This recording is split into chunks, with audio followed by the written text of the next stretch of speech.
आइए स्टूडेंट, अब हम जरा नज़र डालते हैं क्वेश्चन नंबर 9 की ओर, जो कह रहा है कि किसी समांतर श्रेणी के प्रथम 7 पदों का जो योग है वो कितना है, 49 है, और प्रथम 17 पदों का योग जो है वो क्या है, 289 है। तो इसके प्रथम n पदों का योग ज्ञात कीजिए। n पदों का योग ज्ञात करना है, उसके लिए दो बातें बता दी गई हैं। क्या क्या? 7 पदों का योग 49 है और 17 पदों का योग क्या है, 279 है, सॉरी 89 है। तो इसके प्रथम n पदों का योग ज्ञात कीजिए। आइए जो जो बातें बताई गई हैं उसको पहले तो हम लिख लेते हैं कि क्वेश्चन नंबर 9 है, दिया है क्या, S7 यही होता है 7 पदों का योग। S7 इज इक्वल टू कितना, 49, व S17 दिया है आपको 289। उसके बाद तब n पदों का योग ज्ञात करना है, n पदों का योग ज्ञात करना है। आइए स्टूडेंट ज़रा इसको थोड़ा चर्चा करते हैं, इस क्वेश्चन को बनाने क्या आगे कैसे बनाएंगे आखिर हम। n पदों तक का योगफल ज्ञात कीजिए। तो n पदों तक का योगफल अगर हमें ज्ञात करना है तो हमें ज़रूरत पड़ेगी फॉर्मूले की, और फॉर्मूले में यूज़ होने वाले क्वांटिटी की। लेकिन यहाँ तो ना तो a दिखाई दे रहा है, ना तो d दिखाई दे रहा है, ना ही अंतिम पद का कोई चांस है, केवल n का मान हमारे पास है। n का मान क्या है, n है। तो a और d महत्वपूर्ण हैं हमें n पदों का योगफल निकालने के लिए। तो a और n हमें कहाँ से मिलेगा, तो वो मिलेगा हमें ये जो दिए गए कंडीशन है, वहाँ से a और d हमें प्राप्त होने वाला है। n हमें दे दिया गया है, a, d और n निकल जाने पर हम क्या ज्ञात कर सकते हैं, आसानी से हम n पदों तक के जो सम है वो ज्ञात कर सकते हैं। इसलिए अब हमारा आगे का जो स्टेप होगा वो क्या होगा, a और d ज्ञात करने का। तो हम जानते हैं चूंकि Sn बराबर क्या होता है, Sn बराबर होता है n divided by 2a plus n-1 into D, ये होता है। इसलिए अगर मैं 7 रख दूं यहाँ पे तो क्या आ जाएगा, यहाँ पे आ जाएगा S7 is equal to 7 divided by 2a।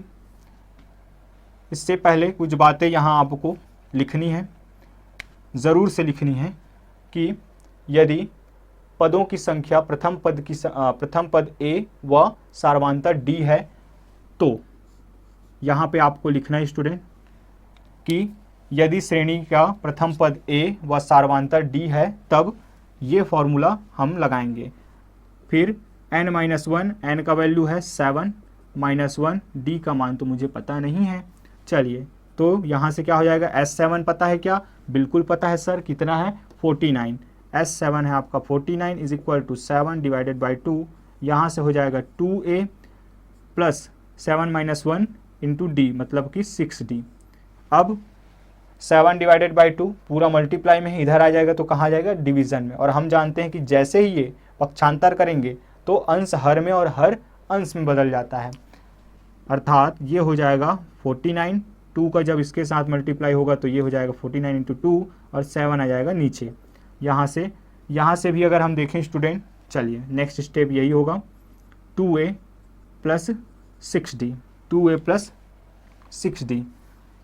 चलिए आगे बढ़ते हैं, 7 × 7 और 7 क्या हो जाएगा आपका हो जाएगा 7, तो 49, तो 7 इंटू 2 इज इक्वल टू, यहाँ से 2 कॉमन ले सकते हैं तो निकल जाएगा 2 बाहर, a प्लस 3d हमारे पास आ जाएगा। 2 से 2 कैंसिल हो जाएगा, 2 से 2 कैंसिल, तो यहाँ से मुझे मिल जाएगा a plus 3d is equal to 7, equation number 1। बढ़ते हैं आगे, और इसी प्रकार क्या हो जाएगा, S17 के लिए अगर हम देखें, इसी प्रकार S17 के लिए क्या हो जाएगा, S17 इज इक्वल टू, ये हो जाएगा 17 divided by 2 into a plus 17-1 into D is equal to, S17 क्या है 289 is equal to 17 divided by 2, यहाँ से ये हो जाएगा 2a plus 16d, 2a plus 16d, यहाँ से क्या निकल जाएगा 2 कॉमन ले सकते हैं, तो जब मैं 2 कॉमन ले दूंगा तो क्या आ जाएगा, यहाँ से आ जाएगा 17 डिवाइडेड बाई 2 इंटू 2 कॉमन, अंदर बच जाएगा a plus 8d, a plus 8d, तो 2 से 2 कैंसल, और 17 जब इधर आ जाएगा तो क्या हो जाएगा 289 डिवाइडेड बाई 17। क्या बातें समझ में आई?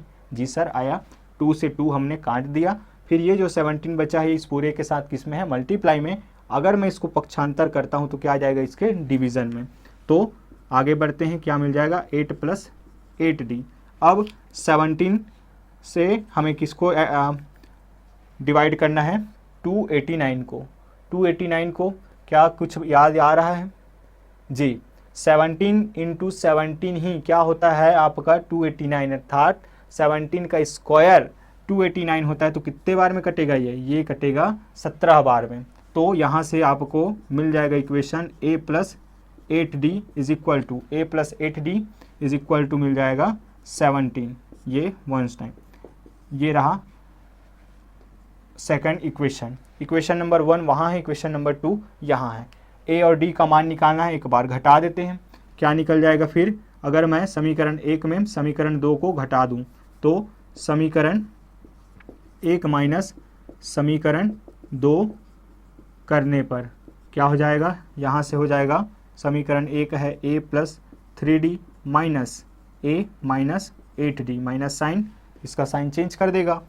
आगे ये हो जाएगा 17 माइनस 17, बढ़ते हैं आगे, plus a minus a cancel, plus 3d minus 8d, plus और माइनस होता है माइनस, तो 8d में से 3d गया, क्या बच जाएगा 5d, चूँकि 8d के साथ माइनस साइन और वो बड़ा है इसीलिए माइनस 5d, यहाँ पे माइनस 10, माइनस से माइनस कैंसल और d का मान आ जाएगा 2। कैसे, जब 5 इधर जाएगा तो 10 को 2 टाइम्स में क्या कर देगा, डिवाइड कर देगा, तो d इज इक्वल टू क्या आ जाएगा, चलिए एक बार लिख ही लेते हैं, d is equal to 10 divided by 2, 5 means d का वैल्यू हो जाएगा आपके पास कितना, 2।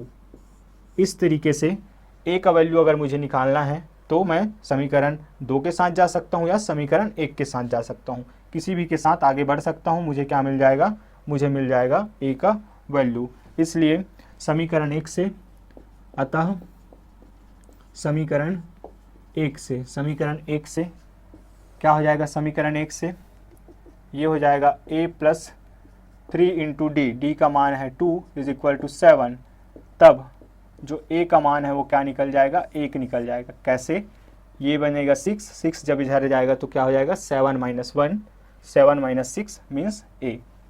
तो ये रहा a, ये रहा d, ये रहा a, ये रहा d, और n पदों तक का मान आपको ज्ञात करना है, सम आपको ज्ञात करना है। तो n का मान क्या हो जाएगा, n ही हो जाएगा। a आपके पास है, d आपके पास है, बढ़ते हैं आगे और निकालते हैं Sn। इसलिए Sn is equal to n divided by 2, n divided by 2, n के जगह पे n ही है, 2 into a means 2 into 1 plus n minus 1 into d का मान है 2।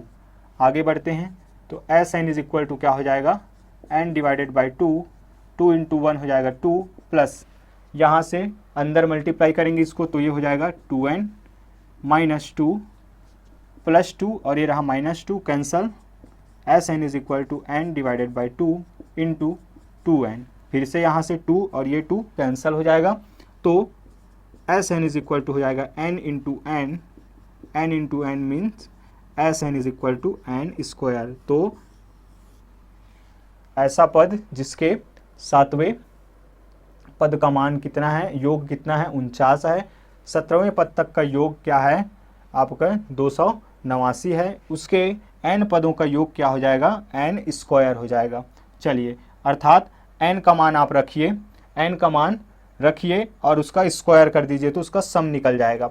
एग्जाम्पल के तौर पे अगर मैं इसके 50वें पद का मान, 50वें पद तक के जो सम है वो अगर मैं चाहता हूँ तो यहाँ पे क्या रखूँगा मैं, n का मान 50 और 50 का स्क्वायर कर दूंगा, वही आएगा, तो 50 का स्क्वायर क्या हो जाएगा, 2500 आ जाएगा। तो ये रहा आपका आंसर, ये रहा आपका आंसर स्टूडेंट। बढ़ते हैं फिर इस वीडियो लेक्चर को हम वहीं एंड करेंगे। क्वेश्चन नंबर 10 की ओर।